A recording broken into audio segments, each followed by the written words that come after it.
দর্শক, ever care হাসপাতালের সামনে আছেন সহকর্মী তাইফুর রহমান তুহিন। আমরা সরাসরি যুক্ত হচ্ছি তুহিনের সাথে। তুহিন, আমরা জানি বেগম জিয়ার মৃত্যুতে পুরো দেশ এবং জাতি শোকস্তব্ধ হয়ে আছে। স্বভাবতই এভার কেয়ার হাসপাতালের সামনে নেতাকর্মীরা এবং সাধারণ জনগণ জমা হয়েছেন। আপনি জানাবেন এখন এভার কেয়ারের সামনের পরিস্থিতি কেমন দেখছেন? আপনাকে ধন্যবাদ। যেটি বলছিলেন যে আসলে খালেদা জিয়ার চলে যাওয়ার খবর শুনেই কিন্তু আসলে এই এভার কেয়ার হাসপাতালের পুরো এলাকায় কিন্তু আমরা দেখছি যে আসলে শোকের একটি আবহাওয়া বিরাজ করছে। একটু যদি দেখাতে চাই যে আমার পিছনে যারাই আছেন সবাই কিন্তু আসছেন, ছুটে আসছেন।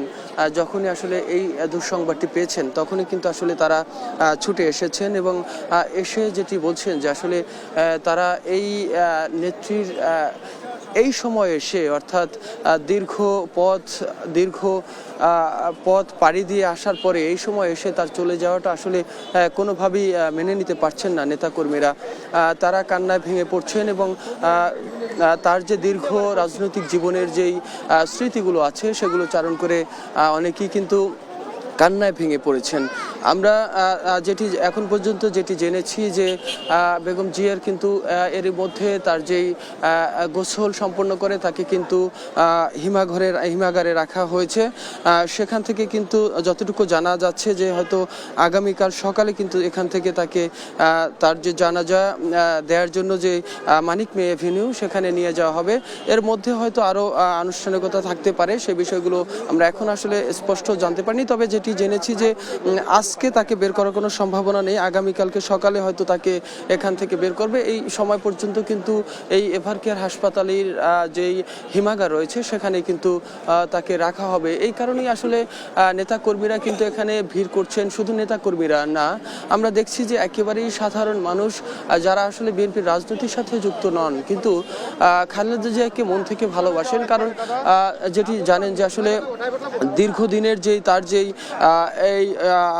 তার যে রাজনৈতিক ক্যারিয়ার, সেই সাথে বাংলাদেশের গণতন্ত্র প্রতিষ্ঠায় তার যে অবদান, তার যে ভূমিকা ছিল, এই ভূমিকার কারণেই কিন্তু আসলে তাকে মানুষ একটি ভালো মানুষ হিসেবে দলমত নির্বিশেষে সবাই কিন্তু তাকে সেইভাবেই পছন্দ করতেন। আমরা দেখেছি যখন তিনি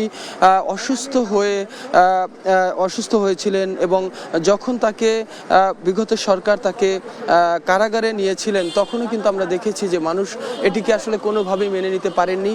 তারপরে যখন তিনি অসুস্থ হয়েছেন, গৃহবন্দী ছিলেন, তখনও আসলে মানুষ দেখেছি যে মানুষের যে প্রতিবাদের যে ভাষা, মানুষ নিজের থেকে অর্থাৎ যার যার অবস্থান থেকে মানুষ কিন্তু তারা যে প্রতিবাদ তারা কিন্তু করেছেন। হয়তো পরিস্থিতি সেরকম ছিল না, যে কারণে তারপর আমরা দেখেছি যে তার মুক্তির আন্দোলনে অনেকেই কিন্তু রাজপথে রক্ত দিয়েছেন, জীবন দিয়েছেন। শুধুমাত্র তার যে রাজনৈতিক কর্মী অথবা রাজনৈতিক প্রজ্ঞা সেজন্য না, একজন মানুষ হিসাবে অত্যন্ত ভালো মনের মানুষ এবং তিনি সারা জীবন যেটি করেছেন যে আসলে শত্রুর সাথে আসলে কখনো আপোষ করেননি এবং সব কিছুতে অনেকটা উদার মনের রাজনীতিবিদ ছিলেন তিনি। যে কারণে বাংলাদেশের রাজনীতিবিদদের যে সমস্ত কলঙ্ক থাকে সেটি কিন্তু তার ব্যাপারে একেবারেই নেই। যে কারণে আসলে মানুষ তাকে পছন্দ করেন এবং এই যে আজকে ছুটে আসা তারও একটি প্রমাণ যে আসলে সর্বস্তরে মানুষ এসে তারা কিন্তু আবেগ আপ্লুত হয়ে পড়েছেন অনেকেই।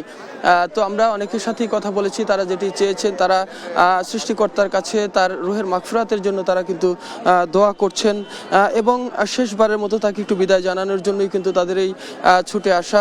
তবে সবারই একটি দাবি যে আসলে যে কারণে তারেক জিয়ার এই সময় এসে তার যেই হাসপাতালে মৃত্যুবরণ করার যে বিষয়টি, দীর্ঘদিন অসুস্থ থাকা, এর কারণে তারা কিন্তু বলছিলেন যে আসলে তাকে অসুস্থ রাজনৈতিক প্রতিহিংসার কবলে পড়ে তিনি কিন্তু আজকে তার এই নানা রোগে তিনি কিন্তু অসুস্থ ছিলেন।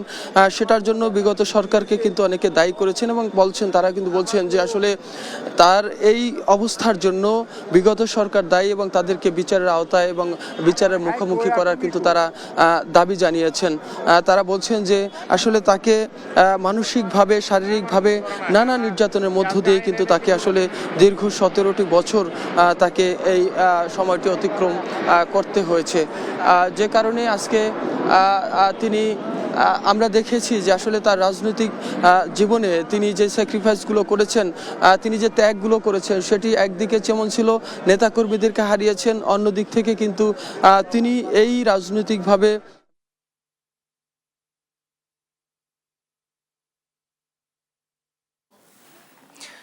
বিএনপি চলে গেলেন বিএনপি চেয়ারপারসন খালেদা জিয়া। কাল বাদ জোহর সংসদের দক্ষিণ প্লাজায় জানাজা সমাহিত হবেন জিয়াউর রহমানের পাশে।